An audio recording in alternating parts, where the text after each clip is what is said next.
নমস্কার, আজ চলে এসেছি তোমাদের কাছে আবারও একটা নতুন রেসিপি নিয়ে। এই রেসিপিটা যেমন সুস্বাদু হয় খেতে, তেমন চটজলদি রান্না হয়ে যায়। আজ যে রেসিপিটা তোমাদের বানিয়ে দেখাচ্ছি সেটা হলো পটল পোস্ত। চলো তাহলে রান্নাটা শুরু করি। আমি এখানে 500 গ্রাম মতন পটল নিয়েছি। পটলগুলোর খোসা খুব ভালো করে ছাড়িয়ে নিয়ে ধুয়ে নিয়েছি। গ্যাসে কড়াই বসিয়ে তাতে 3 টেবিল স্পুন মতন সর্ষের তেল নিয়েছি। সর্ষের তেলটা একটু গরম হতেই তাতে দিয়েছি 1 চামচ কালো জিরে ফোড়ন। তেলের থেকে কালো জিরে ভাজার একটা সুন্দর গন্ধ বেরিয়ে গেছে, তার মধ্যেই দিয়ে দিলাম সমস্ত কেটে রাখা পটলগুলো। পটলে অল্প হলুদ দিলাম আর অল্প করে লবণ দেব। খুন্তি দিয়ে পটলগুলোকে একটু নেড়ে নিলাম আর 1/2 চামচ মতন লবণ দিলাম। আর গ্যাসের আগুন এই সময় মিডিয়াম করে পটলগুলোকে ভেজে নিতে হবে। মিক্সির বাটিতে নিলাম 4 চামচ পোস্ত আর নিয়েছি 4টে কাঁচা লঙ্কা। এটায় অল্প জল দিয়ে খুব মিহি একটা পেস্ট করে নেব। পটলগুলো দেখো লালচে করে ভাজা হয়ে গেছে। এই সময় মিহি করে বেটে রাখা পোস্তটা কড়াইতে দিয়ে দিলাম। এখন মিক্সির বাটির গায়ে যতটুকু পোস্ত লেগে আছে চামচের সাহায্যে সেটা কড়াইতে দিয়ে দিলাম। আর যেটুকু বাকি থাকবে সেটায় অল্প করে জল দিয়ে দিলাম মিক্সির ঢাকা আর বাটির মধ্যে, সেটা ধুয়ে কড়াইতে দিয়ে দেব। মোটামুটি 1/2 কাপ মতন জল দিয়েছি, সেই জলটাই পুরো রান্নাটা হয়ে যাবে।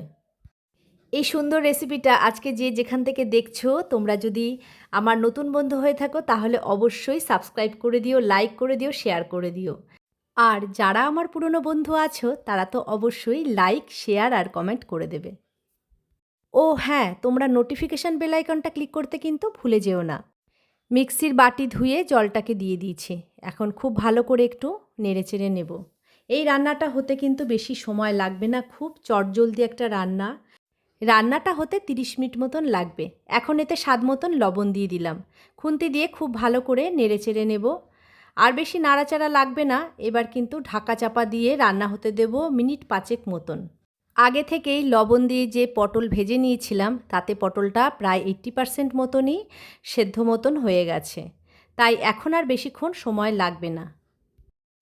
রান্নাটা প্রায় হয়ে এসেছে, 5 মিনিটও হয়ে এসেছে। এবার কড়াইয়ের ঢাকাটা সরিয়ে নেব।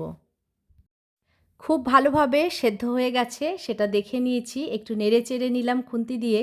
এবার এতে স্বাদ ব্যালেন্সের জন্য অল্প করে জ্যাগেরি পাউডার দিয়ে দিলাম। আমি এখানে গুড় ব্যবহার করেছি, তোমরা এখানে চিনিও ব্যবহার করতে পারো। রান্নাটা অলমোস্ট হয়ে গেছে, ওপর থেকে কাঁচা সর্ষের তেল ছড়িয়ে দিলাম। পটল পোস্ত একটু মিষ্টি মিষ্টি হলেই ভালো লাগে, আর আমি চেখে দেখলাম একটু মিষ্টি কম আছে, তাই আর খুব সামান্য জ্যাগেরি পাউডার দিয়ে দিলাম। এবার ভালো করে মিশিয়ে নিলাম আর কাঁচা সর্ষের তেলও দিয়েছি।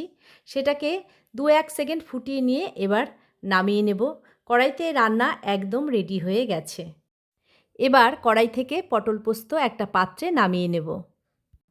এখন কিন্তু গরম পড়ে গেছে, আর এই গরমের সবজি পটল বাজারে উঠে গেছে। আর সেই পটল বাজার থেকে সবার ঘরে ঘরে কম বেশি চলে আসছে। আর এই কচি পটল আমার ঘরেও এসেছে।